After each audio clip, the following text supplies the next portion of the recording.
తండ్రి మంగళవారం నిమిత్తమై నీ సన్నిధిలోని సంఘం నీ బిడ్డలు నీ కుటుంబాల నిమిత్తమైన తండ్రి అయా నీ సన్నిధిలో వేడుకొనడానికైనా తండ్రి రాజు వచ్చి ఉండగా ఈ సమయమందున తండ్రి ప్రభా నీ యొక్క పరిశుద్ధాత్మ దేవుడు అయా నీ యొక్క సన్నిధి సమూహాన్ని మా మధ్యలోనికి రమ్మని నీ యొక్క సన్నిధిని ఆహ్వానిస్తున్నాం. నీ రక్త ప్రోక్షణ ద్వారా నలుమూలల తండ్రి ప్రభా తండ్రి రాజు నీ రక్త ప్రోక్షణ కోసం కుమరించండి.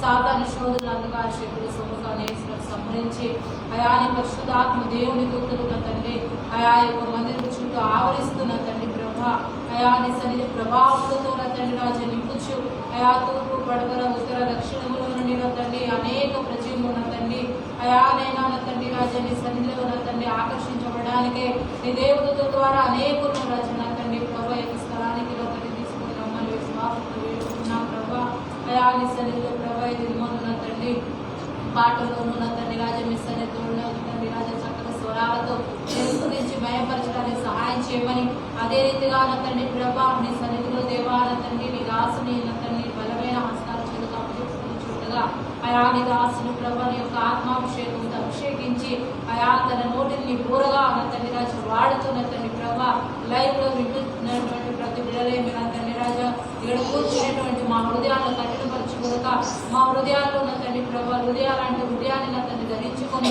నీ సన్నిధిలో నీ వాక్యం చేత అలంకరించబడి ప్రేమ ద్వారా నడుచుకోవడానికి సహాయం చేయమని అయా నా తండ్రి ప్రార్థన విన్నపాలు సమస్తములో నా తండ్రి రాజా మీరే ఆలకించిన తండ్రి ఒక రూపం వలె పాసనిధి చేయడానికి నీవే నీ యొక్క మహిమ నా తండ్రి కృపను అనుగ్రహిస్తున్న మంచు ఆది నుండి అంతవరకు కార్యక్రమం జయప్రదం జరిగించవచ్చు ఏసైనా పెట్టుకుంటున్నాను తండ్రి ఆమేన్.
అదిగదిగో పరలోకము నుండి వచ్చే మరుసంలో అదిగదిగో పరలోకము నుండి వచ్చే మరుసంలో గరివలే పరిపూర్ణ సౌందర్యము ధరించుకున్నది గరివలే పరిపూర్ణ సౌందర్యము ధరించుకున్నది అదిగదిగో పరలోకము నుండి వచ్చే మరుసంలో ఆయుధములేదైనా నా ప్రాణజీవునికి నీరు వెళ్ళ నివేదించి మహిమతునే ఆయుధములేదైనా నా ప్రాణజీవునికి నీరు వెళ్ళ నివేదించి మహిమతునే నా యజ్ఞాలతో లైఫ్ కామినాచిములో ప్రవేశిస్తునే పరిపూర్ణమైన పరిశుద్ధులతో నా యజ్ఞాలతో లైఫ్ కామినాచిములో ప్రవేశిస్తునే పరిపూర్ణమైన పరిశుద్ధులతో అదిగదిగో పరలోకము నుండి వచ్చే పరమసంగము కరుణావరాగము ఆత్మీయ క్షేమము తలపోయితూనే పరవశింతునే కన్యలగాను ఆత్మీయ ప్రేమను తలపోయితూనే పరవశింతునే రాజాదిరాజుతో స్వప్నాల సౌధములో విహరించునే నిర్మలమైన వస్త్రధరిణి రాజాదిరాజుతో స్వప్నాల సౌధములో విహరించునే నిర్మలమైన వస్త్రధరిణి అడిగడిగో పరలోకము నుండి వచ్చే పలుకంగము జయించిన వాడై సర్వాధికారియై సింహాసనాసీనుడై నన్ను చేర్చుకోను జయించిన వాడై సర్వాధికారియై సింహాసనాసీనుడై నన్ను చేర్చుకోను రాజుతో రాజ్యములో ఆరాధింతునే వేవేల దూతల పరివారముతో రాజుతో రాజ్యములో ఆరాధింతునే వేవేల దూతల పరివారముతో అదిగదిగో పరలోకము నుండి వచ్చే పలుకంగము వర్ణివలే పరిపూర్ణ సౌందర్యమును ధరించుకొన్నది వర్ణివలే పరిపూర్ణ సౌందర్యమును ధరించుకొన్నది అదిగదిగో పరలోకము నుండి వచ్చే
అత్యున్నత సింహాసనముపై ఆసీనుడా దేవదూతలు ఆరాధించు పరిశుద్ధుడా యేసయ్యా నా నిలువెల్లని దేవుడా నా మనసారని సన్నిధిలో సాగిలపై నమస్కారము చేసెదా సాగిలపై నమస్కారము చేసెదా నా మనసారని సన్నిధిలో సాగిలపై నమస్కారము చేసెదా సాగిలపై నమస్కారము చేసెదా అత్యున్నత సింహాసనముపై ఆసీనుడా దేవదూతలు ఆరాధించు పరిశుద్ధుడా యేసయ్యా నా నిలువెల్లని దేవుడా రవి వసంతము నీలరాశి ప్రకృతి ఫలములు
సన్నిధిలో సాగిలపై నమస్కారము చేసెదా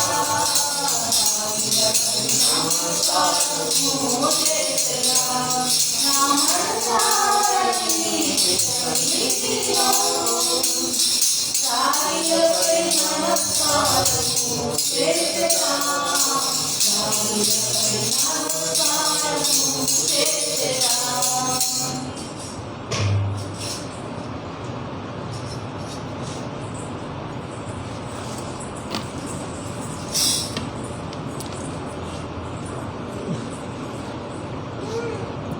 పరిశుద్ధ గ్రంథంలో నుండి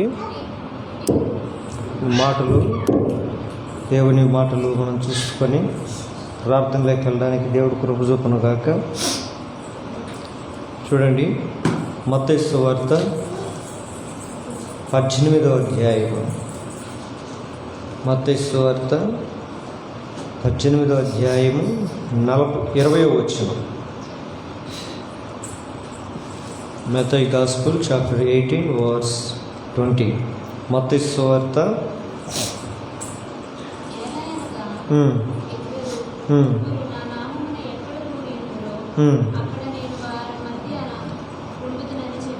చాలా ఏలి అనగా ఇద్దరు ముగ్గురు నా నామమున ఎక్కడ కూడి ఎందురో అక్కడ నేను వారి మధ్యన ఉందునని వారితో చెప్పిన. ప్రార్థన చేసుకున్నా. చిన్న దేవుడు సహాయం చేయనట్లుగా, పరిశుద్ధాత్మ దేవుడు మనతో మాట్లాడినట్లుగా ప్రార్థనతో మన ముందుకెళ్ళాలి. మమ్మల్ని మిక్కిలుగా ప్రేమించిన మా ప్రియ పరలోకమందున్న మా తండ్రి, మహోన్నతుడగు మా దేవ, సర్వాధికారి, సర్వశక్తి కలిగిన ఘనమైన నామం స్తుతులు స్తోత్రములయ్యా. ఇది ఆదివారం నీ సన్నిధిలో నీ ఆలయంలో ప్రకటించిన మేరకు మంగళవారం సంగమగా నీ సన్నిధిలో చేరి ప్రార్థించుకున్నట్టుకు దేవా నాయన, మా జీవితాలను బట్టి, మా కుటుంబాలను బట్టి, సంఘమును బట్టి, లోకక్షేమమును బట్టి తండ్రి నీ సన్నిధిలో వేడుకున్నట్టుకు ఈ రాత్రికాల సమయంలో మాకు ఇచ్చినట్టు గొప్ప అవకాశమును, భాగ్యమును బట్టి మీకు వందనాలు. చేరి వచ్చిన ప్రతి బిడ్డలు మీరు దీవించండి, ఆశీర్వదించండి. ఆయన నీ ఉన్నతమైన కృపతో నింపండి. రాత్రికాల సమయంలో నీ సన్నిధిలో నీ సమ్ముఖమందు చదవబడిన లేఖన మాటలను మీరు దీవించము, ఆశీర్వదించము. నిలబడుతున్న నీ దాసు నన్ను నీ ఆత్మతో నన్ను అభిషేకించి నీ మాటలు నా నోట ఉంచి నీ బలమును, నీ శక్తిని, నీ పరిశుద్ధాత్మ అభిషేకమును నాకు అనుగ్రహించండి. దేవా, ఇంటున్న ప్రతి వాక్యము తండ్రి అనేక జీవితంలోనికి నాయన తండ్రి ఇది చేరున్నట్టు మీరు కృప చూపించండి. లైఫ్ ద్వారా వెళ్తున్న వాక్యాన్ని కూడా మీరు జ్ఞాపకం చేసుకోండి. నా దేవా, ఈ వాక్యమును తండ్రి ఎన్ని దిక్కులు చేరుతుంది ఆ రీతిగా నా ప్రభు నీ వాక్యము అయినా పంపి వారిని బాగు చేసిన నీ వాక్యం సెలవించినట్లుగా మా ఆత్మీయ జీవితాలకు ఒక మేలైన పాఠాలు మీరు మాకు అనుగ్రహించమని, కృప చూపించమని యేసుక్రీస్తు శ్రేష్టమైన నామమును ప్రార్థించి అడిగి వేడుకుంటున్నాము తండ్రి. దేవునికి మహిమ కలుగును గాక. చూడండి, చదవబడినటువంటి లేఖన వాక్యాలు మరోసారి మనం జ్ఞాపకం చేసుకుంటే ఇక్కడ ఈ రీతిగా రాయబడి ఉంటుంది. ఇక్కడ అంటున్నాడు, ఏలి అనగా ఇద్దరు ముగ్గురు ఎక్కడ కూడి నా నామమున ప్రార్థన చేయదరో వారి మధ్యలో నేను ఉందును అని వారితో చెప్పాను. దేవుడు ఈ భూమి మీద ఉన్నప్పుడు ప్రార్థన గురించి అనేకమైన మాటలు తెలియజేస్తూ వచ్చారు. ప్రార్థన అనేది దేవునికి మనకి మధ్య ఉన్నతమైనటువంటి ఒక అనుబంధాన్ని కలిగించేది. ప్రార్థన మనం దేవుని దగ్గరకు నడిపించేది. దేవుణ్ణి కలుసుకోవాలి అంటే ఒక చక్కటి ఏదైనా శ్రేష్టమైనటువంటి ఒక మార్గం ఏదన్నా ఉంది అంటే అది ప్రార్థనే. చూడండి, మానవుని జీవితంలో శ్వాస అనేది ఎంత అవసరమో క్రైస్తవుని జీవితంలో కూడా ప్రార్థన అనేది అంతకన్నా గొప్ప అవసరమై ఉన్నది. విశ్వాస జీవితంలో ప్రార్థన ఎంతో ప్రాముఖ్యమైనదని దేవుడు తెలియజేస్తూ వచ్చాడు. ఎందుకు ప్రార్థన అంత ఉన్నతమైనది అంటే ఇక్కడ అంటున్నాడు, ఇద్దరు ముగ్గురు ఎక్కడ నా నామమున కూడుతారో లేదా చేరతారో వారి మధ్యలో నేను ఉందును అంటున్నాడు. గత కొన్ని దినములుగా మనం ఈ మాటలు మనం ధ్యానం చేసుకుంటూ వస్తున్నాం. ఇక కొన్ని దినాలు కూడా కాదు, కొన్ని సంవత్సరాలైనా ఈ మాటల నుంచి మనం ధ్యానం చేసుకుంటుంటే దేవుడు అనేకమైనటువంటి అద్భుతమైనటువంటి భావాలను ప్రభు మన ముందు పెట్టడానికి ఆశపడుతుంటాడు. చూడండి, ఈడ ఇద్దరు ముగ్గురు ఆయన నామమున కూడుకోవటం అనేది చాలా ఉన్నతమైనటువంటి కార్యం. మన జీవితంలో ప్రార్థనలో అనేక రకాలుగా ఉంటాయి. వ్యక్తిగతంగా మనం ప్రార్థన చేసుకుంటూ ఉంటాం, లేదా ఇతరులతో పాటు కలిసి ప్రార్థన చేస్తుంటాం, సంఘముతో పాటు చేరి ప్రార్థన చేస్తుంటాం, స్నేహితులతో పాటు చేరి ప్రార్థన చేస్తుంటాం.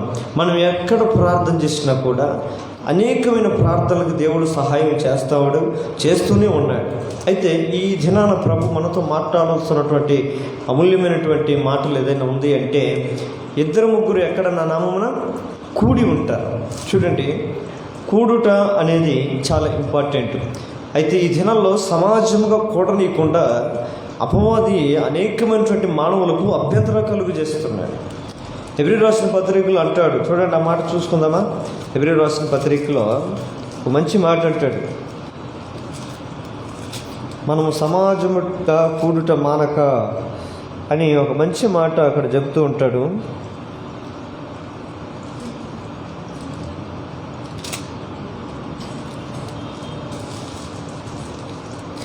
హెబ్రీ రాసిన పత్రిక 10వ అధ్యాయము 24వ వచనం. కొందరు మానుకొనుచున్నట్టుగా సమాజముగా కూడుట మానక ఒకరినొకడు హెచ్చరించుచు, ఆ దినము మీరు సమీపించుట కొలది, మీరు చూచిన కొలది మరి ఎక్కువగా అలాగు చేయొచ్చు, ప్రేమ చూపుటకును సత్కార్యములు చేయుటకును ఒకరినొకడు పురుగొల్పుకొనవలనని ఆలోచించు. చూడండి, కొందరు అనుకుంటున్నారంట, కొందరు ఏమనుకుంటున్నారంట, సమాజంగా కూడుకొనటం మానుకొనుచున్నారంట. సమాజంగా కూడుకొనుట మానుకొనక ఒకరినొకరు హెచ్చరించుకొనొచ్చు, ఆ దినము సమీపించుట మీరు చూచిన కొలది మరి ఎక్కువగా అలాగూ చేయొచ్చు. ఏం చేయాలంటమ్మా? మరి ఎక్కువగా అలాగూ చేయటి. దేన్ని ఏం చేయాలి? సమాజంగా కూడుకోవటం, సంఘముగా కూడుకోవటం, దేవుని సన్నిధిలో చేర్చబడటం ఈ రోజుల్లో ఎక్కువగా చేయాల్సినటువంటి కార్యం. ఈ రోజుల్లో ఆదివారం కూడుకున్నంతగా మిగిలిన వార కూడికలు అయితేమి, సంఘ ప్రార్థనలు అయితేమి కూడుకోవటం చాలా కష్టతరంగా ఉంది. ఎందుకు? దేనికి అంటే జనాలు మానుకుంటున్నారు.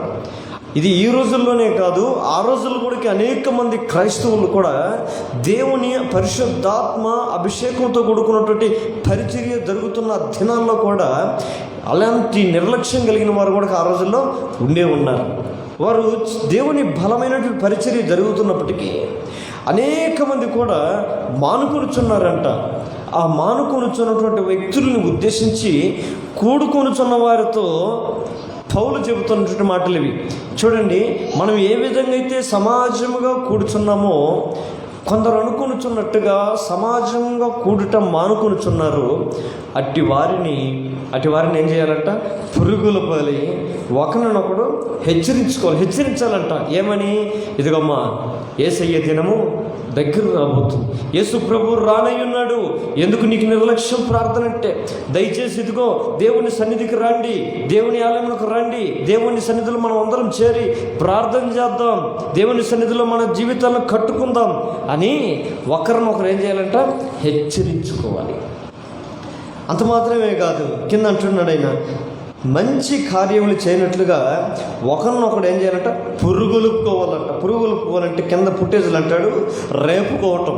ఏంటంటారు? రేపడం. అంటే మంట మండుతూ ఉంటుంది కదా, ఆ మంట మండుతున్నప్పుడు ఆరిపోయే టైం వచ్చినప్పుడు దాన్ని ఏం చేస్తారు? పొయ్యిలో ఎగదోయడం అంటారు. పొయ్యి ఎగదోయిపోవట్ల మంట బయటకు వచ్చింది అన్నట్టు ఎగదోస్తూ ఉన్నామంటాడు. అంటే రేపడం. ఒక్కోసారి మనం మాట్లాడిన బట్టి అవతల అంటారు, నా కోపం రేపొద్దు, నాకు కోపం రేపకు, నాకు అసహనం రేపకు, నాకు ఈ పరిస్థితుల్లో నన్ను ఇదిగో నా ఉగ్రరూపం చూడనట్లుగా నువ్వు రేపొద్దు. ఏమి రేపాలంట? దేవుని సన్నిధిలో మంచి కార్యాలు చేసేటట్లుగా, సత్కార్యాలు చేసేటట్లుగా ఒకరినొకరిని పురుగొల్పాలంటే రేపాలంట. అంటే మంచి పనుల కోసం మనం రేపుకుంటాం. మన ఇంట్లో ఫంక్షన్ అనుకో, 1-4 సార్లు ఫోన్ చేసి పిలుచుకుంటాం, రండి, వస్తున్నారా, ఎక్కడ ఉన్నారు, ఎక్కడ దాకా వచ్చారు, ఎంతవరకు వచ్చారు, జాగ్రత్తగా రండి, ఓకే. పెళ్ళి రేపు అనుకో, ఇంక ఈ రోజు నుంచి వస్తే అందరికి ఫోన్లు, అందరికి కార్డులు, అంతా ఇది అంగంగా చేసినట్టుగా ఇది లోక సంబంధమైన మంచి కార్యాలు ఏదైతే మనం ఏ విధంగా అయితే పురుగొల్పటానికి, మనుషుల్ని రేపటానికి మనం ప్రయాసపడతామో, జీవం కలిగిన దేవుని సన్నిధిలో అంతకన్నా గొప్ప కార్యాలు ఇది దేవుని సన్నిధిలో ప్రార్థించడం ఉన్నతమైనటువంటి కార్యం. ఇది కేవలము భక్తి కలిగిన క్రైస్తవులు మాత్రమే చేసే గొప్ప కార్యం. అలాంటి కార్యంలో కూడా మనము ఇతరులు కూడా ఏం చేయాలంట? పొరుగొల్పాలి. మనం మాత్రమే రావటం కాదు, మనం మాత్రమే చేరటం కాదు, మానుకొనుచున్న అనేకమైన కుటుంబాలను మనము రేపవలసినటువంటి బాధ్యత ప్రభు మన సంఘం మీద పెట్టాడు. కనుక మన జీవం కలిగిన దేవుని సన్నిధిలో చూడండి, తను అమూల్యమైనటువంటి మాటలు ఇక్కడ అంటున్నాడు. ఏకీభవించాలి. 2-3 ఎక్కడ ఏకీభవించిన నామమున ప్రార్థన చేయదురా వారి మధ్యలో నేను ఉంటానంటున్నాడు. చూడండి, పరిశుద్ధ గ్రంథంలో కొంతమంది వ్యక్తులు ఏకీభవించి ఘనమైన కార్యాలు చేశారు. ఎరుకో పట్టణం చూడండి, ఇశ్రాయేలు ఎరుకోకి వెళ్ళినప్పుడు ఆ ఎరుకో పట్టణాన్ని స్వాధీనం చేసుకోవాలనుకుంటారు. స్వాధీనం చేసుకోవాలని ఆ పట్టణానికి సమీపించినప్పుడు ఆ ఎరుకో గోడలు బహు బలము కలిగినవి, బహు ఎత్తైనవి. అందులోనూ ఇశ్రాయేలు కూడా బహు బలహీనులుగా అక్కడ కనపడుతూ ఉంటారు. ఇక ఏమి చేయలేని పరిస్థితుల్లో వారు అనుకుంటారు, ఇదిగో ఈ ఎరుకో బలమైనటువంటి గోడలను కూల్చడం బహు అసాధ్యం. ఏం చేయాలి ఇలాంటప్పుడు? ఏం చేయాలి ఇలాంటి పరిస్థితుల్లో అని అనుకున్నప్పుడు దేవుడు వారితో అంటాడు, ఇదిగో ఎరుకు బలమైన గోడలుగా మీ ముందు కనబడుతున్నప్పటికీ కూడా మీరు వాటి గురించి భయపడకండి. కానీ నేను చెప్పినట్లుగానే మీరు చేస్తే ఆ ఎరుకో గోడలను మీరు ఇనప రాడ్లతో కానీ, సోలలతో కానీ, కత్తులతో కానీ, ఆయుధములతో కానీ లేకుండాన్నట్లుగా నేను వాటిని తుత్తునీలుగా పడగొట్టినట్లుగా నేను చేయగట్టుకో కార్యం చేయటకు నేను శక్తి కలిగి ఉన్నాను. ఏం చేయాలి ఇశ్రాయేలు ప్రజలందరూ అంటే, అప్పుడు దేవుడు వాళ్ళతో అంటాడు, మీరందరూ సమాజంగా ఏకమవ్వాలి, అందరూ కూడుకోవాలి. కూడుకొని ఏం చేయాలి? అందరూ కూడుకొని దేవునికి స్తోత్రం చెల్లించాలంట. ఆ రీతిగా వాళ్ళు కొన్ని దినాలు ఆ గోడ చుట్టూరు తిరుగుతారంట. గోడ చుట్టూరు తిరిగి చివరి రోజు ఒకరోజు ముందుగానే సేవకుడు దైవజనుడైన యోషువ వాళ్ళకి చెప్తాడు, ఇదిగో నేను మీకు తెలియజేసినప్పుడు మీరు బిగ్గరగా దేవునికి స్తోత్రములు చేయండి అన్నప్పుడు వారందరూ ఏకీభవించి ఏక మనసుతో ఒకరోజు దేవునికి జయము కలుగునుగాక, దేవునికి స్తోత్రము కలుగునుగాక, దేవునికి మహిమ కలుగునుగాక అని కేకలు వేయగా ఎరుకో గోడలు వారి ముందు పునాదులతో కూడా సైతం లేకుండా కూలిపోయినట్లుగా మనం చూస్తున్నాం. అంటే ఇక్కడ చూడండి, వాళ్ళు బలం ఉపయోగించలేదు, వారి శక్తిని ఉపయోగించలేదు, వారు ఏమాత్రం కూడా ప్రయాసపడలేదు. కేవలం ఒకటే, ఏకముగా కూడుకున్నారు. ఏకముగా కూడి దేవుణ్ణి మహిమపరచడం ద్వారా ఆడున్నటువంటి గోడలు కాస్త కూలిపోయినట్లుగా మనం చూస్తున్నాం. నీ ఆధ్యాత్మిక జీవితంలో కూడా, మన బ్రతుకుల్లో కూడా మన ముందు ఘోరమైనటువంటి ఎరుక గోడలు లాంటి సమస్యలు, శోధనలు, కష్టాలు ఎన్నో ఎంత పెద్ద ఉన్నతంగా మన కంటి కనపడి ఉన్నా ఒక్కోసారి ఇదిగో ఈ పరిస్థితిని నేను ఏ విధంగా సాల్వ్ చేసుకోవాలి, ఈ సమస్యను నేను ఏ విధంగా దాటుకొని ముందుకెళ్ళాలి, ఇదిగో నా ముందున్నటువంటి ఈ గట్టు పరిస్థితిని నేను ఏ విధంగా దాటి నేను ముందుకెళ్ళగలను. అయితే ఒకటి, నేను ఏదో ఒక రీతిగా నేను ముందుకు సాగాల్సిన పరిస్థితి ఎంతైనా అవసరం. నా జీవితంలో ఇదిగో ఈ పరిస్థితిని నేను అనుకున్న దాన్ని నేను చేరుకోవాలి, నేను అనుకున్న దాన్ని నేను పొందుకోవాలంటే మన ముందు ఏమంటారు, ఒకసారి ఎరుక గోడలు లాంటి సమస్యలు అడ్డుగా ఉంటాయి. అప్పుడు దేవుడు మనకు తెలియజేస్తుంది ఒకటే, దేవుని స్తుతించటం. దశలో రాసిన పత్రికలు 5వ అధ్యాయం అంటాడు, ప్రతి విషయంలో దేవునికి కృతజ్ఞతాస్తులు చెల్లించటం అది దేవుని యొక్క చిత్తము. ఇప్పుడు మనం ఏం చేయగలంటే, ప్రభా నేనైతే ఇదిగో ఇప్పుడు నా ముందు ఫలానా పరిస్థితి ఉంది, దాన్ని నేను చేరుకోవాలి, ఫలానా గోల్ ఉంది, దాన్ని నేను పొందుకోవాలి, అది నా స్థానం, ఇక్కడ ఉండడం నా స్థానం కాదు, ఇప్పుడు ఈ పరిస్థితిలో ఉండడం ఇది నా స్థానం కాదు, నేను వెళ్ళవలసిన స్థానం అక్కడ ఉంది, అక్కడికి వెళ్ళటానికి నాకు అడ్డుగా కొన్ని అనేకమైన శ్రమలు ఉన్నాయి, కష్టాలు ఉన్నాయి, లేకుంటే ఇదిగో ఎరుగో గోడలు ఉన్నట్టుగా అడ్డుగా నాకు అనేకమైన ఇటన్నీ దాటుకోవాలంటే ప్రస్తుతం ఉన్న పరిస్థితి కాలాన్ని బట్టి, నాకున్న స్థితిని బట్టి, నాకున్న స్థాయిని బట్టి నేను ఇప్పుడు వాటిని జయించడం చాలా కష్టంగా ఉంది ప్రభా అని అడిగితే ఆయన అంటాడు, నువ్వు దేవుణ్ణి స్తుతించు, అన్ని విషయాల్లో నువ్వు స్తుతించు. నీ కష్టంలో, నీ బాధలో, నీ శ్రమలో, నీ కన్నీటిలో, నీ వేదనలో, నీ ఇబ్బందుల్లో దేవుని స్తుతించు. స్తుతించడం నేర్చుకో. స్తుతి మన స్థితిని మారుస్తుంది. దేవుడికి మహిమ కలుగుగా. ప్రతి విషయంలో మనం దేవుని స్తుతించడం నేర్చుకోవాలి. ఏంటి ప్రభా, ఇదిగో అడ్డు వచ్చింది కదా అని చెప్పి కృంగిపోవటం కానీ, సమస్యపోవటం కానీ, అలసిపోవటం కానీ చేయకూడదు. అందుకని సామెతలు అంటాడు, శ్రమ దినమున కృంగిని ఎడలవాడు చేతగాని వాడు అన్నాడు. శ్రమలో కృంగిపోకూడదు. చేతగాని వాళ్ళు చాలామంది శ్రమలో కృంగిపోతారు. ఎవరు కృంగిపోతారు? ఆధారం లేనివారు, ఆశ్రయం లేనివారు, వారిని నడిపించేవారు లేనివారు, వారిని బలపరిచేవారు లేనివారు ఉన్నప్పుడు వాళ్ళు కృంగిపోతారు. మాకు ఈ కష్టంలో ఎవరున్నారు? మాకెవరున్నారు? మనకి ఎవరున్నా లేకపోయినా మనం ఆరాధిస్తున్న ప్రభువైన యేసుక్రీస్తు మన పక్షంలో ఉన్నాడు. ఆయన ఏంది విశ్వాసం ఉంచిన వాడు ఎప్పటికీ కూడా కలవరపడడు. ఆమె కలవరపడకూడదు. కొన్ని కలవరపెట్టే ఎన్ని ఉంటాయి. ఇశ్రాయేల్ ప్రజలు కూడా ఎరుకోకూడదు చూశారు. దీని బంధం ఏంది, దీని హైట్ ఏంటి, అసలు దీన్ని ఏ విధంగా కొట్టగలం, దీన్ని ఏ విధంగా పడగొట్టగలం, మన తరము కాదే, మన వల్ల కాదే అని అభిప్రాయపడ్డారు. కానీ వారి అభిప్రాయం అనుకున్నంత కష్టమే కాదు. కేవలం ఆ స్థితిలో, ఆ సిచ్యువేషన్లో దేవుణ్ణి స్తుతించడం నేర్చుకున్నారు. స్తుతి ద్వారా తమ జీవితాన్ని ముందుకు నడిపించుకొని వెళ్ళారు. అంత మాత్రమే కాదు, పరిశుద్ధ గ్రంథంలో కూడా చూడండి, ఇంకొక మాట అంటాడు. అదే ఇద్దరు ఏకీభవించి ఏం చేస్తారంట, మనం దేవునితో మనం ఏకీభవించగలిగితే, ఒక దావీదు జీవిత చరిత్ర మనకు ఆధారం. లోకమంతటా ఒకవైపు ఫిలిస్తీన్ దేశం ఒకవైపు, ఇశ్రాయేల్ అంతా ఒకవైపు, ఫిలిస్తీన్ దేశం ఒకవైపు. కానీ ఫిలిస్తీన్లోంచి ఒక్కడే వచ్చాడు బలవంతుడు, గొల్యాతు. ఇశ్రాయేల్ దేశానికి సవాల్ చేస్తున్నాడు, మీలో ఎవడు బలవంతుడో వచ్చి నాతో యుద్ధం చేయండి. నన్ను ఎవడైతే పడగొడతాడో మా దేశంలో వాళ్ళతో అందరితో మీరు యుద్ధం చేయని అవసరం లేదు. నన్ను ఒక్కడ పడగొడితే వాళ్ళందరూ మీకు దాసులు అవుతారని చెప్తే, చూడండి, గొప్ప గొప్ప బలవంతులు ఉన్నారు, గొప్ప గొప్ప ప్రవీణ్ ఉన్నవారు. రాజు అంతటి వాడు కూడా సైతం చేతులు ముడుచుకొని కూర్చొని ఉన్నాడు. గొల్యాతు చూసి, గొల్యాతు ఆకారం చూసి, గొల్యాతు అబ్బా హైటు, వెయిటు, బలం చూసి, వాడి చేతిలో ఉన్న ఆయుధాలు చూసి భయపడ్డాడు. కానీ ఆ గుంపులో నుంచి ఒక చిన్న బాలుడైనటువంటి దావీదు బయటకు వచ్చాడు.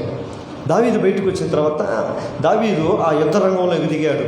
ఆ యుద్ధ రంగంలోకి దిగి చూసి అక్కడ జరుగుతున్న పరిస్థితులన్నింటినీ గమనించాడు. ఇశ్రాయేల్ ప్రజలు ఎంతో భయముతో, వణుకుతో తమ గుడారాల్లో దాక్కొని ఏమి చేయాలంటున్నాడు. అటుపక్క గొల్యాతు శత్రు దేశానికి సంబంధించిన వాడు 40 దినాలు టైం ఇచ్చాడు. ఏమిచ్చాడు? 40 దినాలు టైం ఇచ్చాడు. ఈ 40 రోజుల్లో మీరు నన్ను ఓడిస్తే సరి, లేకుంటే నేను మీ మీదకి, మీ రాజ్యం మీదకి వస్తాను, మీరు నాకు దాసులైపోవాల్సిందే, మీరు నాకు బానిసలైపోవాల్సిందే అని చెప్పినప్పుడు ఆ గుంపులోంచి అన్నీ గమనించినటువంటి దావీదు సౌలు దగ్గరికి వెళ్తాడు. సౌలు గారు, మీరు ఎందుకు భయపడుతున్నారు?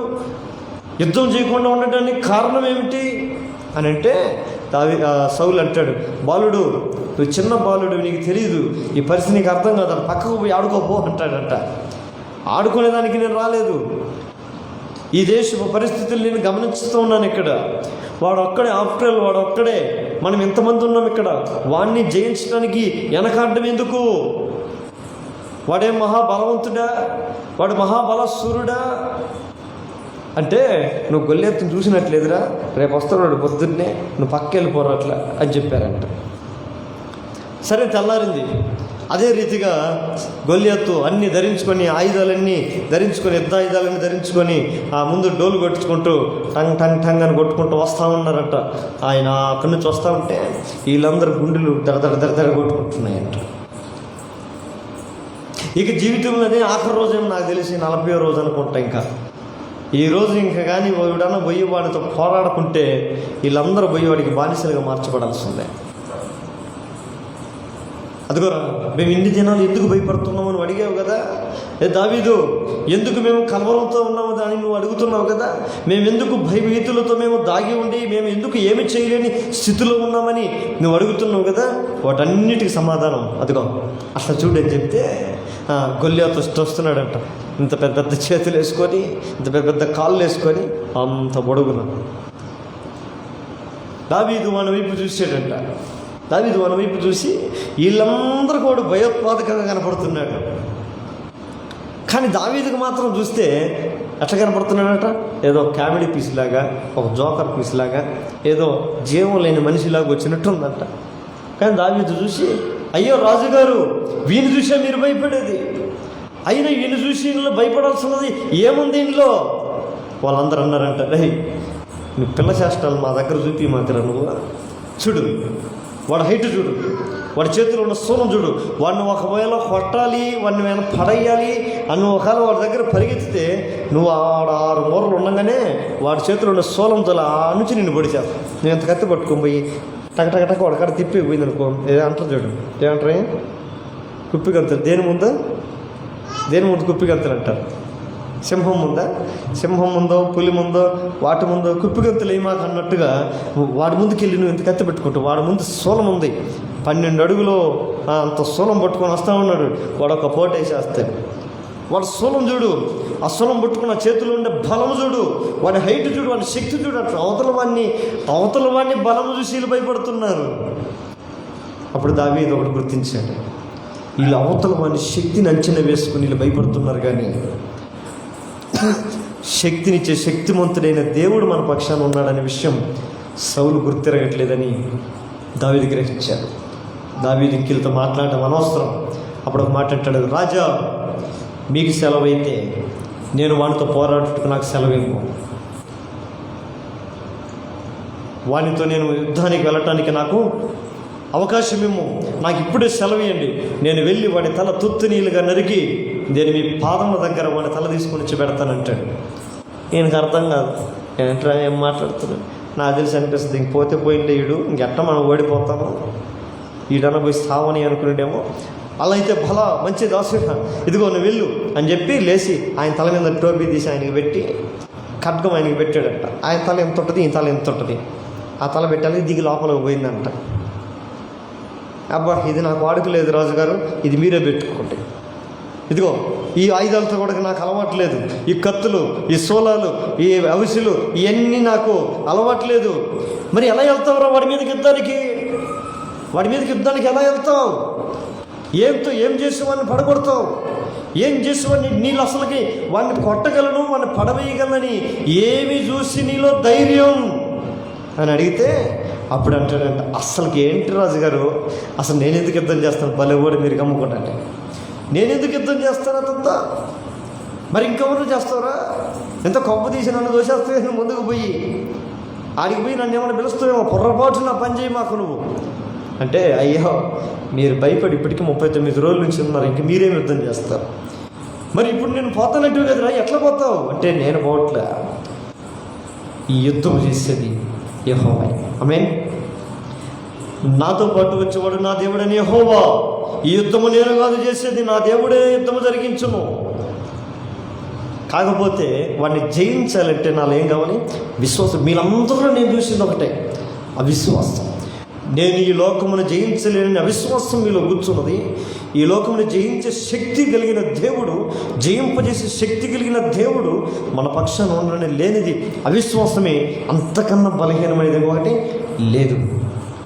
కానీ నాలో ఉంది అవిశ్వాసం. నేను ఇదిగో అడవిలో ఉన్నప్పుడు సింహం వచ్చింది, ఎలుగుబంటి వచ్చింది, వాటి నోటిని చీల్చి నా జీవులను నేను కాపాడుకున్నాను. అదే ధైర్యముతో ఆ సింహానికి, ఆ ఎలుగుబంటుకు పట్టించిన గద్దె ఇదిగో ఈడుగోడికి ఈరోజు పట్టిపోతున్నా. ఆ సింహం చేతుల నోట్లో నుంచి, ఆ ఎలుగుబంటిలో నుంచి తప్పించిన నా దేవుడు ఎవరు? తప్పించింది ఎవరంట? నా దేవుడు. ఈరోజు మీరనుకునిచున్న ఈ బలమ కలిగిన వాడి చేతుల నుంచి తప్పించుటకు నా దేవుడు సమర్థుడు. ఆమేన్. కనుక నేను ప్రభు పేరిట వాడి మీదకి వెళుతున్నాను అని దావీదు ఎవరితో ఏకీభవించాడు? ఇప్పుడు భీతితో, పిరిగితనంతో, భయముతో, అవిశ్వాసంతో ఉన్న వారితో ఏకీభవించాల. ఆయన కూడా ఏకీభవించేట్టు లోపలికి వచ్చాను, గడగడ వణుకుతా ఉన్నాడు. చిన్నపిల్లోడు కదా, ఇంకా ఏకీభవిలా. కానీ ఎవరితో ఏకీభవించాడు? లోకమంతా అందరూ చేరి అవిశ్వాసం మాటలు మన మీద ఎత్తుతున్నప్పటికీ కూడా, రే మీరు మారరా, మీ బ్రతుకులు మారవు, మీ జీవితం ఇంకింతే, మీరు ఇంకింతే, మన బ్రతుకింతే, మన జీవితం ఇంతే, ఇదిగో అన్నీ అడిగారినటువంటి ఆశలన్నీ మనకు కనిగిపోతూ ఉంటాయి. నీకు ఆశ ఉందేమో, అమ్మా నీ జీవితంలో జరగదు అది అంటూ ఉంటారు పక్కన. మనకేమో చాలా ఆశ, అది కావాలా, ఇది కావాలా, అది కావాలా, అవి బతుకులు, ఈ బతుకులు. పక్కన వాళ్ళు ఏమంటారు? నీకంత సీన్ లేదమ్మా, అయ్యా నీకంత సీన్ లేదు, నీకంత సీన్ లేదు, నువ్వు ఊరికే ఉండు, నీదెంతో నువ్వు చూసుకో, నీ స్థాయి ఎంతో నువ్వు చూసుకో. అసలుగా అదిగో ఆ జాబ్ కొట్టాలంటే సామాన్య విషయం అనుకున్నావా? అదిగో ఆ పోస్టు కొట్టాలంటే సామాన్య విషయం అనుకున్నావా? నువ్వు ఆ స్థాయిలో నువ్వు పోవాలంటే సాధారణ విషయం అనుకున్నావా? దేవుని సన్నిధిలో అంత బలంగా వాడబడాలంటే అది సామాన్యమైన విషయం అనుకున్నావా అని ఈ లోకం మనం ఏం చేస్తుందంట? అణిచివేస్తుంది, అవిశ్వాసం వైపు నడిపిస్తుంది. కానీ ఇలాంటి పరిస్థితులను దావీదు దేవునితో ఏకీభవించి గొల్యాతును నేల మీద పడగొట్టగలిగాడు. ఆమె మన ఆధ్యాత్మిక జీవితంలో కూడా మనం దేవునితో ఏకీభవించగలిగితే అసాధ్యమైనదైనా మనకు మించిన బలం కలిగింది ఏదైనా కూడా జయించే శక్తి మన ప్రభు మనకు దయచేయనుగాక. ఎందుకంటాడు, ఈ లోకమును జయించిన విజయము అది మన విశ్వాసమే. ఈ లోకంలో నువ్వు ఏదైనా జయించాలి అంటే అది నీ బలం సరిపోదు.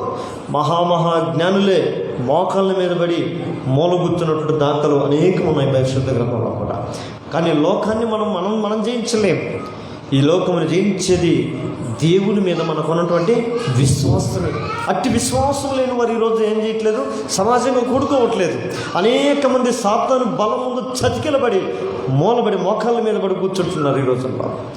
అయితే మనమైతే ఏమంటున్నాడు వాక్యం, సమాజంలో కూడుట మానుకొనక.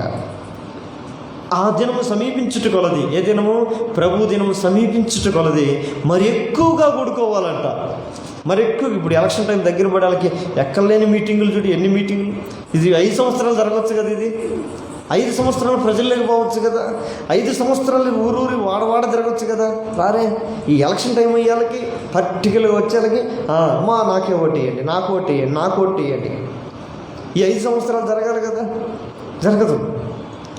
అయితే దేవుడి సన్నిధి కూడా, దేవుడి దినము రాకడ అతి సమీపంగా ఉన్నది. ఆయన అంటాడు, ఇదిగో నేను త్వరగా వచ్చుచున్నాను అంటాడు.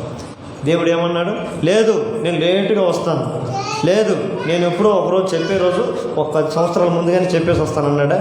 ఏమన్నాడమ్మా? ఆయన రాకడ దొంగ ఏ విధంగా వచ్చునో ఆ రీతిగా దేవుని రాకడ కూడా ఉండు. దొంగ మన ఇంటికి వచ్చి ఫోన్ చేసి చెప్తాడా, లెటర్ కార్డు కొట్టి, ఇదిగో పలా ఇంట్లో మీ ఇంట్లో దొంగతనం చేస్తున్నాను, ఎట్లా చేసుకుంటావు చేసుకోండి చెప్తాడా? ఏ సమయంలో మన ఇంటి మీద పడతాడో తెలియదు, ఏ సమయంలో మనం దోచుకోవడానికి వస్తాడో తెలియదు. దొంగ ఏ రీతిగా అయితే మన కొంపల మీద పడతాడో దేవుడు కూడా ఒకరోజు అట్లే దొంగ వలి ఆయన రాకడ రానున్నది. అందుకని ఆయన అంటాడు, ఎప్పుడు దేవుడు రాకడ అని ఒక క్రైస్తుడు అనుకోవాలంటే, దేవుడు రాకడ ఏమో నెక్స్ట్ సెకండ్లోనే దేవుడు రావచ్చేమో అంతగా భక్తి కలిగిన వాడు ఉండాలి. ఆమేన్. ఏమో ఈ క్షణంలో రావచ్చు నా దేవుడు. ఈరోజు మంగళవారం సంఘ ప్రార్థనలో రావచ్చు దేవుడు. రేపు గురువారం గృహగుడికి జరిగేటప్పుడు ఆడికొచ్చి ఆడెవరెవరు ప్రార్థనలు ఉన్నారో వాళ్ళందరం తీసుకొని పోవచ్చేమో దేవుడు. మంగళవారం సంఘ ప్రార్థన ఉంది, ఇదిగో నేను ఇంట్లో ఉంటే అట్ట సంఘంలోకి వెళ్తే సంఘంలో దేవుడి సంఘంలో ప్రార్థన చేస్తుంటే ఆయన సన్నిధిలో గడుపుతుంటే నా దేవుడు అదే రీతికి వచ్చి నన్ను తీసుకొని పోవచ్చేమో. ఈరోజు నేను ఆగిపోతే విడవపడతానేమో అన్నంతగా ఎట్లా ఉండాలంటమ్మా, వచ్చే సంవత్సరం చూద్దాంలే, ఆఖరి సంవత్సరం చూద్దాం అన్నట్టు కాదు. దేవుని సమయం రేపే కాదు, నేడే ఇప్పుడే అన్నట్లుగా క్రైస్తవ జీవితాన్ని మనం కట్టుకుందాము గాక. అరైతే కట్టుకోగలిగితేనే. అయితే ఈరోజు క్రైస్తవులు ఎట్టున్నారు, దేవుడేమో త్వరగా వస్తున్నాడు అంటుంటే క్రైస్తవులు ఏం చేస్తారున్నారంటే అనేక మంది లోకములో తమ వాటి కొరకు, నా సమయం ఇంకా రాలేదు, నా దినం ఇంకా రాలేదు, దేవుడి దినమేమో ఆసన్నమైంది, సమీపమై ఉన్నది, ఇంకా నేను ఇల్లు కట్టుకోవాలి, ఇంకా నేను బిల్డింగులు సంపాదించుకోవాలి, నేను ఆస్తులు సంపాదించుకోవాలి, ఉద్యోగాలు సంపాదించుకోవాలి, పెళ్ళిళ్ళు చేసుకోవాలి, పిల్లలు కనాలి, వాళ్ళు పెద్దవాళ్ళు చేయాలి, వాళ్ళు చదివియాలి, వాళ్ళకి పెళ్ళిళ్ళు చేయాలి. మరి దేవుడు ఏమంటున్నాడంట, ఇదిగో నేను త్వరగా వచ్చుచున్నాను.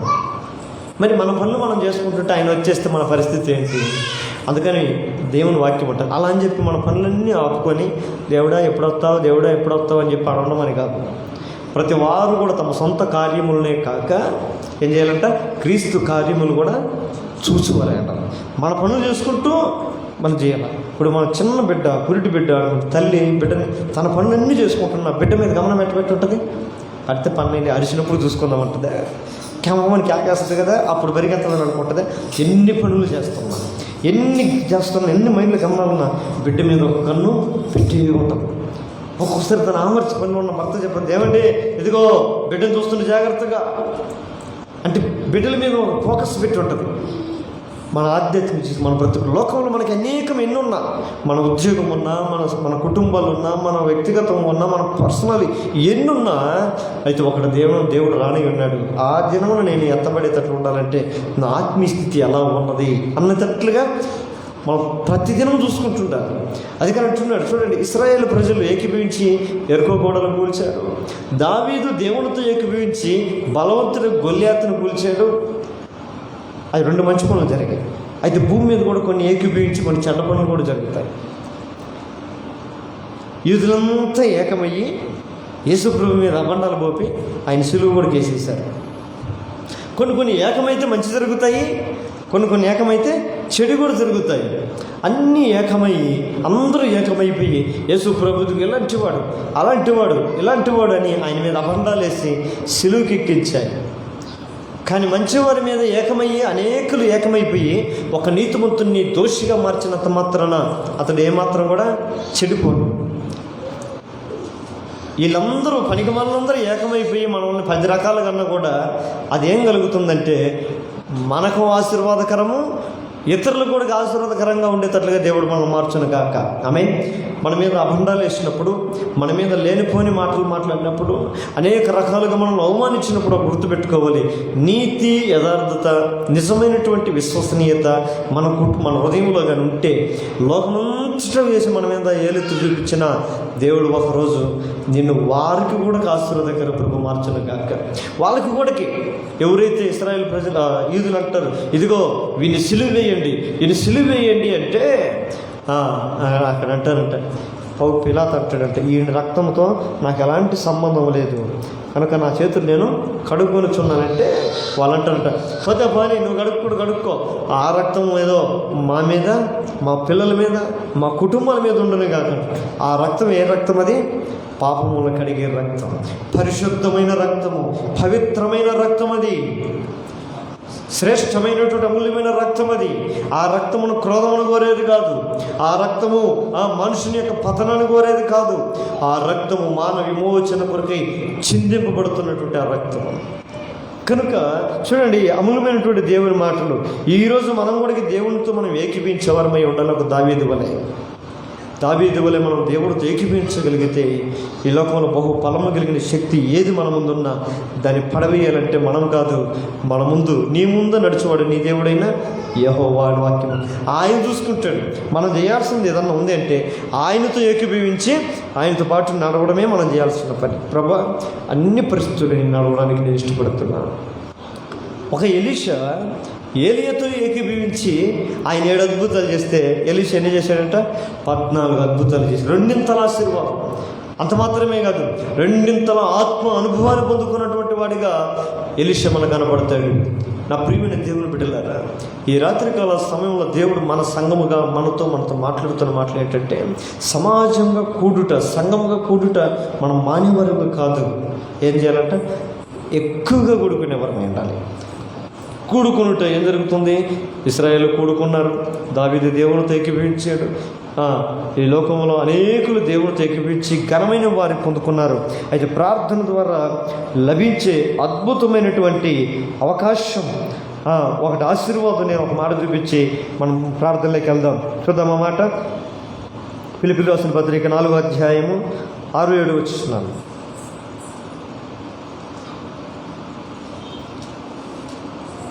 ప్రార్థన ద్వారా లభించే అద్భుతమైనటువంటి ఆశీర్వాదాలు మనకు చూసుకుంటాం.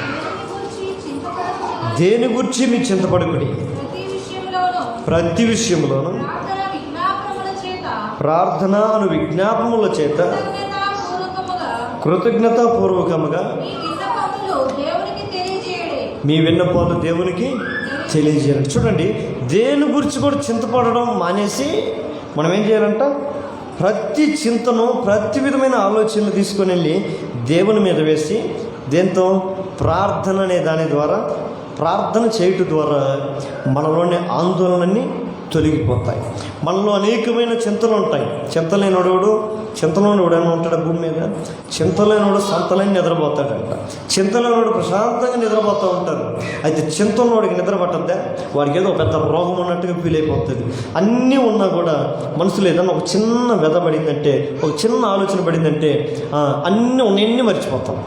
ఆ ఉన్నదే మనల్ని ఏం చేస్తుంటుంది? వేధిస్తానే ఉంటుంది. అదే మనం నలిపేస్తూ ఉంటుంది. కనుక మానవుని జీవితంలో, ఆధ్యాత్మిక క్రైస్తవ జీవితంలో, మన కుటుంబాల్లో, మన బ్రతుకుల్లో అనేకమైనటువంటి వాటి గురించి యోచన చేసినప్పుడు ఒక చింత కలుగుతుంది. చూడండి, చింతను ఏం చేయాలంట? వేడాలంటే. చచ్చిపోయిన మనిషిని చితి చంపేస్తే చితి కాల్చేస్తుందంట. అయితే బతుకున్న మనిషిని చింత కాల్చేస్తుందంట. కనుక చచ్చిపోయిన మనిషిని తీసుకుని చితిలో పెట్టేసి కాల్చేస్తారు. ఇంక చచ్చిపోయిన చితి కాల్చేస్తుంది. అయితే బ్రతికి మనిషిని నిలువున కాల్చుకుని తినేది ఏదన్నా ఉందంటే అది మనలో ఉండే చింతే. కనుక అందుకని ఇదిగో నువ్వు నిలువున చింతపడితే నువ్వు క్షీణించిపోతావు. నా కుమారుడా, నా కుమార్తె, ఇదిగో నువ్వు చింతించడానికి అనేకం నిలువ ఉన్నప్పటికీ కూడా నేను నీ దేవుడికి ఒక మాట చెబుతున్నా, నువ్వు చింతించుకో. మరి చింతించక ఏం చేయమంటావయ్యా? ఇంకెవరు చింతించాలి? నేను చింతించకంటే నిన్ను గురించి నేను చింతిస్తాను. పేతురు అంటాడు, ఆయన మిమ్మల్ని గురించి చింతించుతున్నాడు కనుక మీ చింత యావత్తు ఆయన మీద వేయుడి. ఈ రాత్రికాల సమయంలో మనలోని ఆందోళనలు, మనలో ఉన్నటువంటి ప్రతి విధమైన కలవరాలన్నింటినీ తొలగించేది ఏదైనా ఒక అస్త్రం ఉంది అంటే అది దేవుడి సన్నిధిలో చేసే ప్రార్థన. అందుకని ప్రార్థన ద్వారా మరి పేతురులో కూడా అంటాడు, అందుకే అదే మాట్లాడతాడు 5-6 వచనాల్లో, 5వ అధ్యాయం 6-7 వచనాల్లో ఆయన మిమ్మల్ని గురించి చింతిస్తున్నాడు. కనుక ఇదిగో మీరు మమ్మల్ని పట్టించుకునే వాళ్ళు లేరని, మా బాధలు అర్థం చేసుకునే వాళ్ళు లేరని, మా కష్టాలు అర్థం చేసుకునే వాళ్ళు లేరని మీరు చింతించడం ఆపి ఈ పరిస్థితి నుంచి నా బిడ్డని ఏ విధంగా బయటికి తీసుకురావాలని చింతించే దేవుడు, పరమదేవుడు మన పక్షాన ఉన్నాడు. ఆమేన్. అందుకని మన విజ్ఞాపన ద్వారా, మన ప్రార్థన ద్వారా ఆయన సన్నిధికి వెళ్ళి, ఎదుగో ప్రభువా, నా హృదయంలో ఇలాంటి చింతలు ఉన్నాయి, నా హృదయంలో అనేకమైనటువంటి బాధలు ఉన్నాయి, అనేకమైనటువంటి అవసరతలు ఉన్నాయి, అనేకమైన అక్కర్లు ఉన్నాయి. నేను ఇది గురించి చింతించడం కూడా మహాపాపం అని నువ్వు అంటున్నాను. చింతించొద్దు అని అన్నావంటే, దాని గురించి చింతించానంటే నేను కూడా అవిశ్వాసం లెక్క. కనుక నేను చింతపడక నా చింత నువ్వు మోస్తానని నువ్వు అన్నావు కాబట్టి ఇదిగో నా చింతనంతా నేను తీసుకొని వచ్చి నీ పాదం దగ్గర పెడుతున్నాను. దేవుడు ఆ మాట చూసేటప్పుడు భలే ఆశ్చర్యం ఉంటుంది. మీ చింత ఏమంత ఆయన మీద వేయుడి అంటాడు. వేయటం వేరే, పెట్టడం వేరే. వేయడం అంటే ఏంది? వేసేయడం. వేయడం అంటే ఏందమ్మా? ఇసిరియడం కదా, ఇసిరియటం. ఆయన ఏమంటున్నాడు? వాక్యం ఏమంటుంది?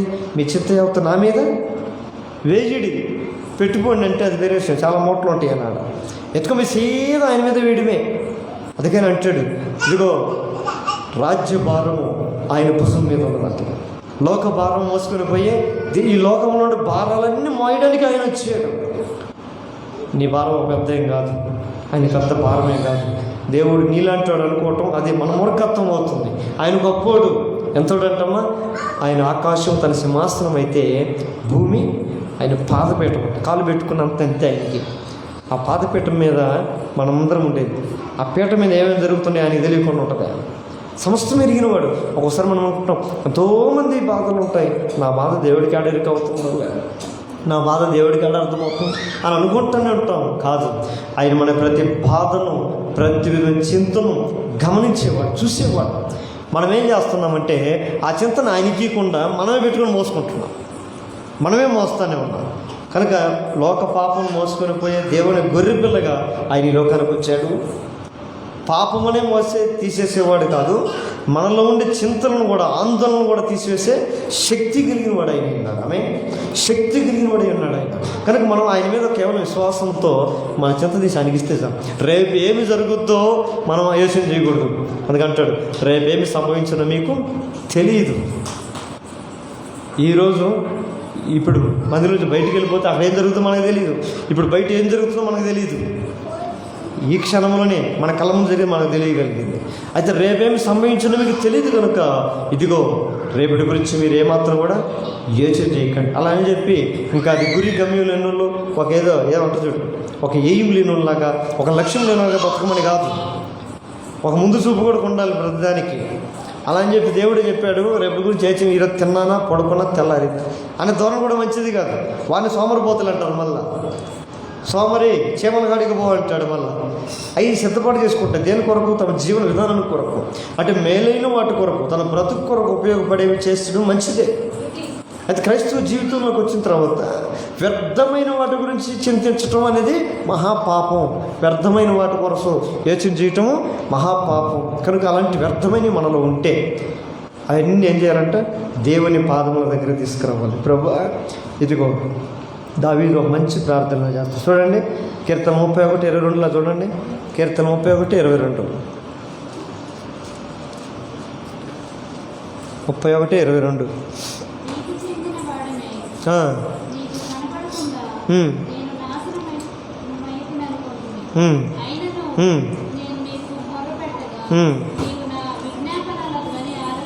ఏం చేసినట్టు భీతి నొందిన వాడునాయి, నేను నీ కంటికి కనపడకుండా నాశనమైపోతాను అనుకున్నానయ్యా. అయ్యా ఇంక అయిపోయింది ఇంక నా జీవితం. వచ్చిన పరిస్థితి అలాంటిది, నాకు వచ్చిన జబ్బు అలాంటిది, నాకు వచ్చిన సమస్య అలాంటిది, నా జీవితంలో జరుగుతున్న, నా కుటుంబం జరుగుతున్నది ఇలాంటిది, ఇవన్నీ అనుకునే వాళ్ళకి ఏమైపోయిందంట భీతి. భీతి అంటే ఏంది? భయం చదువుకొని ఇక దీంతోనే చేస్తానేమో నేను. అమ్మ దీనికి పరిష్కారమే లేదు, దీనికి పరిష్కారమే లేదు అని నేను అనుకుంటుంది ప్రభా. అంతకన్నా కాదు, ఇంక నేను చచ్చిపోతానేమో అనుకున్నాను ప్రభా. అయితే నేను నీకు మొర పెట్టి తిని ఏం చేశాడంట మా దేవుడు, దేవా నీవు నా మొర ఆలకించితివి. అంత మాత్రమే కాదు, నా మొర నీవు అంగీకరించి నా విజ్ఞాపన ధ్వని ఆలకించితివి.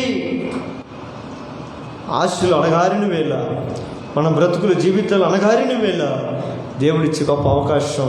ఆ సమయంలో మనం ప్రార్థన చేయగలిగితే ఖచ్చితంగా దేవుడు మన ప్రార్థన ఆలకించేవాడు. హిజ్కియా అది మనం చాలాసార్లు అదే ధ్యానం చేస్తాం. ఇక హిజ్కియా నువ్వు చచ్చిపోతున్నావు, ఇంక రెడీ చేసుకుని పాడి అని చెప్పి పోయినప్పుడు ఆయన గోడ వైపు తిప్పుకొని ఏం చేశాడంట, గోడ వైపు తన ముఖమును తిప్పుకొని ప్రార్థన చేసినట్టు. గోడ అనగా యెరూషలేము గోడ, అంటే దేవుని మందిరం వైపు, దేవుని ఆలవైపు చూపు, దేవుని దిక్కు చూసి, దేవుని వైపు చూసి, ప్రభువా నన్ను జ్ఞాపకం చేసుకో అని ఒక మాట, చిన్న ప్రార్థన తన జీవితాన్ని మార్చినట్లుగా మనం భీతి చెందేవి, మన బతుకుని, మన భవిష్యత్తుని భయపెట్టేవి అనేక మనలో ఉన్నప్పటికీ కూడా ఒక క్రైస్తవుడిగా నేనేం చేయాలంట, ఒక దావీదు వలె ప్రార్థించాలి. ఆ భయభీతుల్లో, ఆ కష్టాల్లో, ఆ శ్రమల్లో దావీదు ప్రార్థన చేశాడు. అందుకనే కీర్తనలో, అదే కీర్తన 34లో అంటాడు ఆయన, అదే 34లో చూడండి, అదే అంటాడు ఆ మాట. 34:4 వచనం.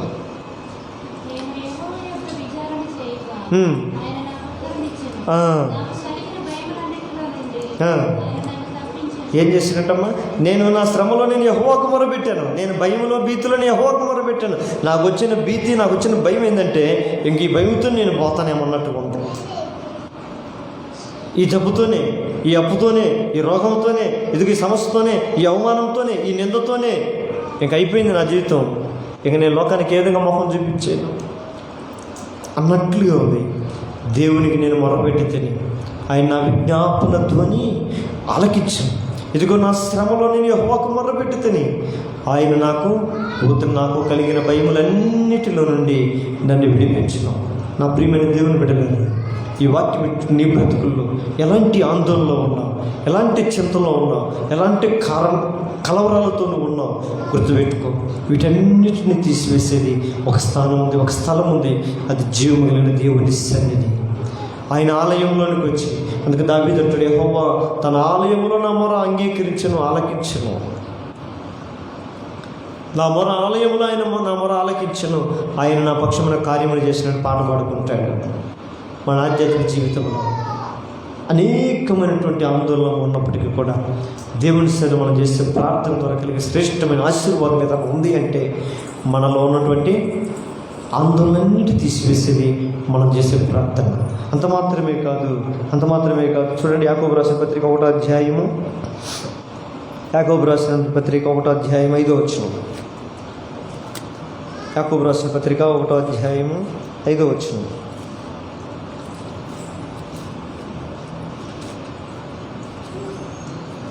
యాకోబు పత్రిక 1వ అధ్యాయం 5వ వచనం. మీలో ఎవరికైనా జ్ఞానము కొద్దుగా ఉన్న ఎడల అతడు దేవుణ్ణి అడగవలను, అప్పుడు అది అతనికి అనుగ్రహింపబడదు. ఆయన ఎవరిని గద్దెంపక అందరికీ ధారాళముగా దయచేయవాడు.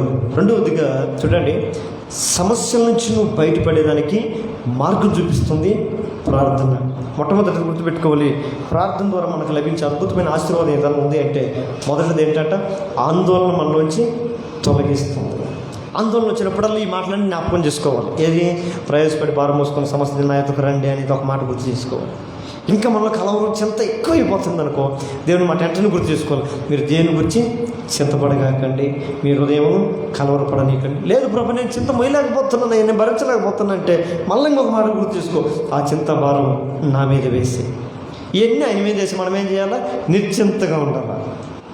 ఎందుకంటే శ్రమ, ఆందోళన మనలోంచి తీసివేసే శక్తి కలిగిన, నామం కలిగిన దేవుణ్ణి మనం దేవుడిగా కలిగి ఉన్నాం. ఆమె యెహోవాకు తమ దేవుడిగా గల జనులు ధన్యులు అట్టి దేవుడు మన పక్షాన ఉంటే ఈ ప్రతిదానికి మనం కలవరపడిపోతుంటే, ప్రతిదానికి మనం చింతపడుతుంటే, ప్రతిదానికి ఎగిరెగిరి పడిపోతుంటే, ప్రతిదానికి కురిగిపోతుంటే ఇంకా ఆయన మనం అవమానం చేసినట్టు. అది ఏంటది? ఆయన్ని నువ్వు తెలుసో తెలియకో నువ్వు అవమానపరుస్తున్నావు.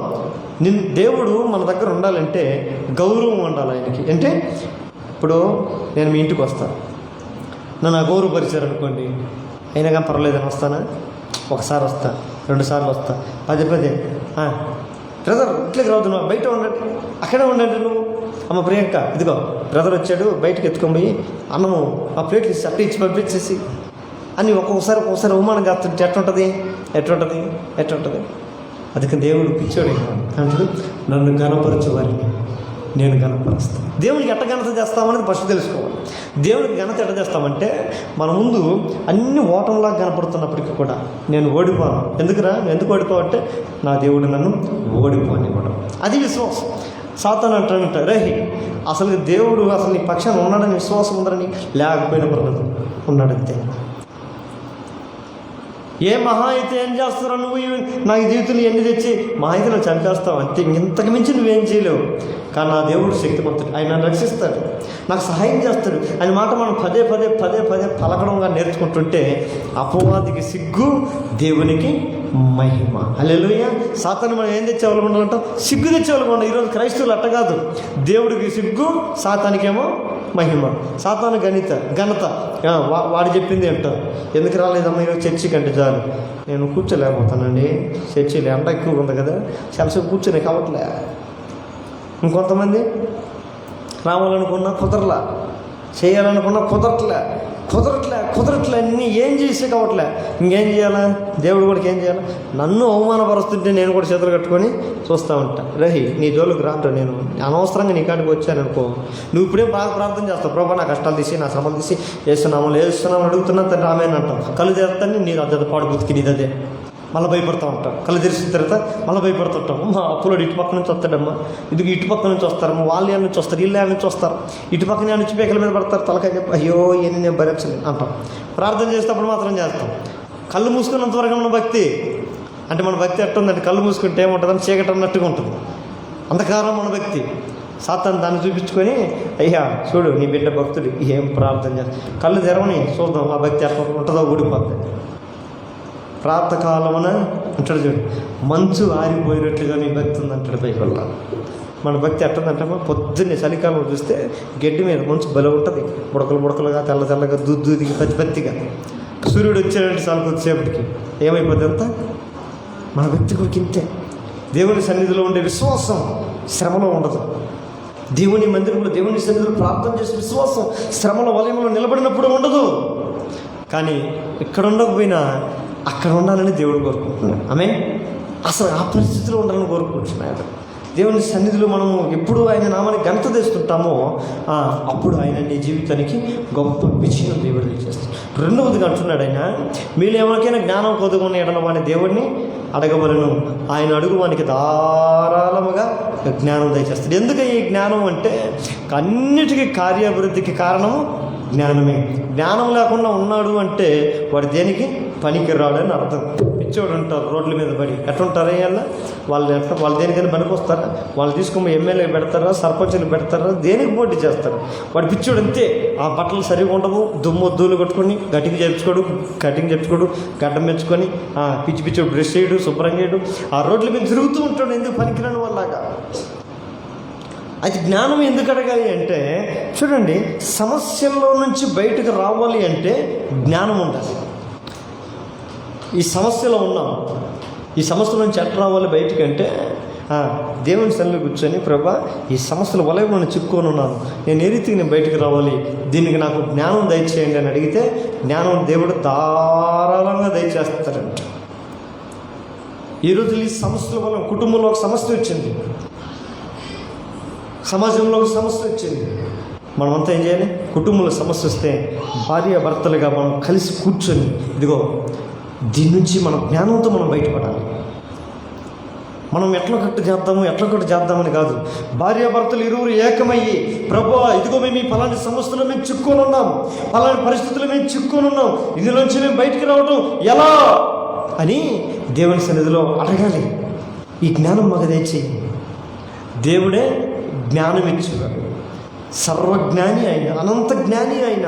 ఈ రోజుల్లో కుటుంబాల్లో కూడా సంఘంగా ఉండడమే కాదు, కుటుంబాల్లో కూడా కూడికి ప్రార్థన చేసుకోవట్లే. ఇరువురు భార్యాభర్తలు ఏకీభవించి దేవుని సన్నిధిలో ప్రార్థన చేయగలిగితే నీ సమస్య ఏదో మోకాల మీద నా దేవుడు కూర్చోబెడతాడు. నువ్వు మోకాల మీద వేసి నువ్వు ప్రార్థన చెయ్యి, కుటుంబంలో దేవుడు నీ సమస్యను ఏం చేస్తాడు, నీ కాడ మోకాల మీద దాన్ని కూర్చోబెడతాడు. అయితే దీన్ని కూడుకోనేకి అవుతుందా? ఈ రోజుల్లో భార్యాభర్తలు కూడా కలిసి కూడుకొని ఇట్లా సాత్తాను, కూడుకొని ఇటుడు కూడుకోకూడదంటే కూడుకో. ఏం చేస్తాము? ఇదిగో నువ్వు ఆ మంచం కాడ చేసుకో, నేను ఈ మంచం కాడ చేసుకుంటా. ఇదిగో నువ్వు ఆ కిచెన్లో చేసుకో, నేను డ్యూటీకి పోతా 2 ముక్కలు చేసుకొని వెళ్ళిపోతా. మన ప్రార్థన జీవితం ఈ రీతిగా ఉంటుంది. అయితే ఏకీభవిస్తే ఏం జరుగుతుంది అనేది ముఖ్యము. మన కుటుంబంలో ఒక భార్య భర్త బిడ్డలు ఏకీభించి ప్రార్థన చేస్తే ఏం జరుగుతుంది? గొప్ప కార్యాలు జరుగుతాయి. సాతానికి అది జరగడం ఇష్టం ఉండదు. ప్రార్థన ఇదే చేసుకో, ఏకీభించకుండా చేసుకో. ఏక మనస్సు కలిగిన వారయ్యట వాక్యం. సంఘము ఆ రోజుల్లో పౌలుశీల్లో ఏకీభవించి దేవుని ప్రార్థించి సంఖ్యల్లో శాస్త బద్దలైపోయాయంట. పేతురు చెరసలు వేస్తే సంఘము ఏక మనసుతో అత్యాసక్తి ప్రార్థన చేసింది. సంఖ్యల్లో బంధకాలు తెరవబడ్డాయి. ఏకీభవిస్తే ఇంత గొప్ప కార్యాలు ఉంటే మరి కుటుంబంగా మనం ఎందుకు ఏకీభవించకూడదు? సంఘముగా మనం ఎందుకు ఏకీభవించి ప్రార్థన చేయకూడదు? సంఘముగా మనందరం ఎప్పుడైతే ఏకీభవించి ప్రార్థన చేస్తామో సంఘంలో ఘనమైన కార్యాలు దేవుడు చేస్తాడు. కుటుంబంగా ఎప్పుడైతే మనం ఏకీభవించి దేవుని సన్నిధిలో ప్రార్థన చేస్తామో ప్రతి బంధకాలు, ప్రతి సమస్యల నుంచి విడిపించే కార్యాలు నా ప్రభు సమృద్ధిగా మన జీవితంలో జరిగించు గాక. ఈ రాత్రి కలిసి మనం నేర్చుకోవాల్సిందని ఏకీభవించటం. కొందరు అనుకుంటున్నారు కూడుకోవటము మానిపోతున్నారు. ఇప్పుడు మనం ఏం చేయాలంట? కూడుకోవటం ఆరంభించాలి. ఆగిపోయిన మన కుటుంబ ఐక్యత, ఆగిపోయిన మన సంఘ ఐక్యత యేసు నామములో సమకూర్చబడును గాక. సమకూర్చబడి దేవుని సన్నిధిలో కార్యం జరుగును గాక. మోకాళ్ళ మీదకి వద్దాం, మోకాళ్ళ మీదకి వచ్చి ప్రార్థన చేద్దాం. దేవా, 2-3 ఎక్కడ కూడి నా నామమును ఉందరో వారి మధ్యలో ఉంటానన్న దేవుడు. ఇదిగో సంఘముగా ఈ రాత్రికాల సమయంలో మేము కూడి నీ సన్నిధికి వచ్చాం. నువ్వు మా మధ్య ఉన్నావు. నువ్వు మా మధ్య ఉన్నప్పుడు మేము ప్రార్థన చేస్తున్నాం. మేము ప్రార్థన చేస్తే ప్రతి విధమైనటువంటి ఆందోళన తొలగిస్తానన్నాం. నిజమే, మా సంఘంలో ఉన్న ఆందోళన తీసివేయండి. సంఘం గురించిన చింత, కుటుంబాల గురించిన చింత, సంఘం గురించిన కలవరాలు, కుటుంబాల గురించిన కలవరాలు అయ్యా నాలో అనేకం ఉన్నాయి అయ్యా. ఒక్కొక్కసారి ఈ చింత నన్ను ఎంతగానో కృంగదీస్తుంది. ఒక్కొక్కసారి ఈ చింత నన్ను ఎంతగానో అణిచివేస్తుంది. నా విశ్వాసం వాడికి పట్టత్వం కోల్పోతుంది. ప్రభువా, నా దేవా అని అనేక సార్లు నిన్ను పిలుస్తున్నప్పటికీ, తండ్రి నాకు సహాయం దయచేయని నిన్ను వేడుకుంటున్నప్పటికీ ఇదిగో ఈ చింత, ఈ కలవరం, ఈ భయం, ఈ భీతి నన్ను విడిచిపెట్టట్లేదయ్యా. ఈ రాత్రికాల సమయంలో నీ చెప్పిన మాట ప్రకారం కూడి ఇదిగో నీ పాద సన్నిధికి వచ్చున్నా. నా ప్రార్థన వింటున్నావా? నా ప్రార్థన ఆలకిస్తున్నావా అంటే ఆయన అంటాడు, దావీదు ప్రార్థన అంగీకరించి ఆయనకు కలిగిన భయములన్నిటిలోంచి నేను తప్పించానన్నాడు. ఈ రాత్రికాల సమయంలో నీ ప్రార్థన ఆయన అంగీకరించి ఇంతవరకు నిన్ను ఏదైతే భయపెట్టిందో, ఇంతవరకు నిన్ను ఏదైతే కృంగదీస్తూ వచ్చిందో, ఇంతవరకు నిన్ను ఏదైతే కలవర పెట్టించిందో వాటన్నిటి నుండి నా ప్రభు దూరపరచును గాక. వాటన్నిటిని నుండి వెళ్ళగొట్టును గాక. నీ సరిహద్దులు సమాధానం కలుగు చేసేవాడు ఆయన. నీవు ఉన్నటువంటి పరిస్థితులు చుట్టుపక్కల సమాధానం, నెమ్మదిని కలుగు చేసేవాడు ఆయన. ఒక్కసారి ఎన్ని నీ జీవితంలో కలగాలంటే ఆయన వైపు చూడు. దేవా, నేను ప్రార్థన చేస్తున్నాను కానీ విశ్వసించలేకపోతున్నానయ్యా. నేనెంత వేడుకుంటున్నానో అంతగానే అవిశ్వాసం అయిపోతున్నాను. కనుకే నా జీవితం ఊగిసలాటగా ఉందయ్యా. కనికరించు, కృప చూపించు. ఈ రాత్రికాల సమయంలో నన్ను దర్శించు. గడ్డిపూస లాంటి వాడిని అయ్యా నేను, గడ్డిపూస లాంటి దాన్ని అయ్యా నేను. ఒక బలమైన గాలి కొట్టినప్పుడు ఆ గడ్డి అది వంగిపోతుంది. నా జీవితం కూడా ఇంతే వేసయ్యా.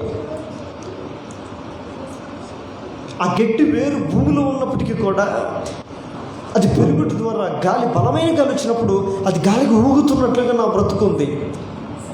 అలాంటి గడ్డి పువ్వులు అంటే సీమోనుతో ఉన్నావు. సీమోను, ఇది మొదలుకొని నీవు సీమోను కాదు, నీ పేరు పేతురు అనబడిన పేరు పెట్టి ఇదిగో బండ మీద నా సంఘాన్ని కడతాను. తండ్రి, ఊగిస్తున్నాడే నా జీవితాన్ని నువ్వు స్థిరపరచండి. రాత్రి కలుస్తాము.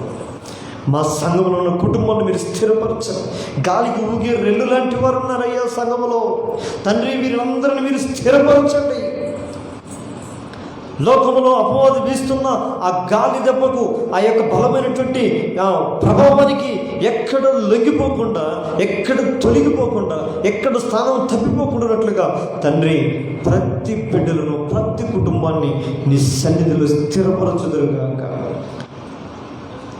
ఇంత మాత్రం మీకు జ్ఞానం లేక నశించిపోతున్నా. సమస్యల వల్ల వచ్చి బయటకు తీసుకొచ్చేది జ్ఞానం. ఏ సమస్యలు వచ్చినా దాంట్లో నుంచి బయటకు రావడానికి తగిన జ్ఞానం మాకు దయచేయాలి.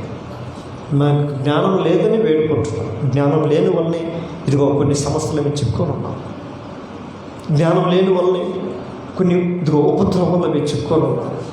జ్ఞానం లేని ద్వారానే ఇదిగో పలాని పరిస్థితులు కూడా మేము చిక్కబడి ఉన్నాం. మాకు సహాయం దయచేయాలి. సహాయం చేయుటకు రమ్ము తండ్రి అని హృదయపూర్వకంగా ఆయన పిలిస్తే తన అడుగు వరకు ఆయన జ్ఞానమును ధారాళంగా దయచేస్తాడంటే. దేవా, మాకట జ్ఞానం తెచ్చేయండి. మా సంఘానికి అటు జ్ఞానం తెచ్చేయండి. ఈ దినాల్లో ప్రార్థన జీవితం నిర్లక్ష్యం చేస్తున్న ప్రతి బిడ్డల జీవితంలో జ్ఞానం లేని వారిని వాటిని సెలవిస్తున్నాయి. నా జీవితంలో కూడా ఇదిగో ఇలాంటి బలమైన ప్రార్థన, ఇంత ఆశీర్వాదం ఇచ్చే ప్రార్థనని మేము కూడా నిర్లక్ష్యం చేసుకుంటే మమ్మల్ని మన్నించు. ఇది మొదలుకొని మేము ప్రార్థించినప్పుడల్లా మా ప్రార్థనను అంగీకరిస్తున్నాం. అంగీకరించడం మాత్రమే కాదు, వాటన్నిటిని విడిపిస్తున్నాం. మా జీవితంలో ఇప్పుడు ఈ రాత్రికాల సమయంలో ఒక సమర్పణ లేకపోతాం. మన చింతలు, మన ఆందోళనలు అన్నీ తీసుకొని వచ్చి యేసు ప్రభు దగ్గర, యేసు ప్రభు మీద వేసి ఆయన గొప్ప చెప్పడం, ఆయనకి సెలవు చేయటం, ఆయనకి ఇచ్చేసి నువ్వు ప్రశాంతంగా బయటికి రావాలి. ఇక వాటి గురించి ఆలోచించి నా దేవుడు చేస్తున్నాడని నమ్ము, విడిపించున్నాడని నమ్ము, అనుగ్రహించున్నాడని నమ్ము. నమ్ముట నీ వలనైతే నమ్మువానికి సమస్తమును సాధ్యమవుతుంది వాక్యం. నమ్మకపోతే ఇంకా ఈ సమస్యను ఇంకొద్దిగా ముందుకు నువ్వే తీసుకెళ్తావు నీ చేతులతో. విశ్వసించకపోతే ఇదిగో ఈ ఆందోళన, ఈ చింతని, కలవరాన్ని ఇంకొన్ని సంవత్సరాలు ముందుకు క్యారీ చేయాల్సి వస్తుంది. చాలు, ఇన్ని దినాలు క్యారీ చేసి చాలు. నీ చింతలకు, నీ ఆందోళనకు యేసు నామమున ఫుల్ స్టాప్ నా దేవుడు పెట్టును గాక. ప్రతి సమస్యకు పరిష్కారం మార్గాన్ని నా దేవుడు మన ముందు తెరుచును గాక. ఆ మార్గంలో ప్రభు మనం నడిపించును గాక. అరీతిగా ఉండినట్లుగా దేవుడు సర్వకృపానిధియగు దేవుడు ప్రభు మన పక్షమున సహాయం దయచేయను గాక. ప్రార్థన చేసుకున్నాం. ప్రార్థన.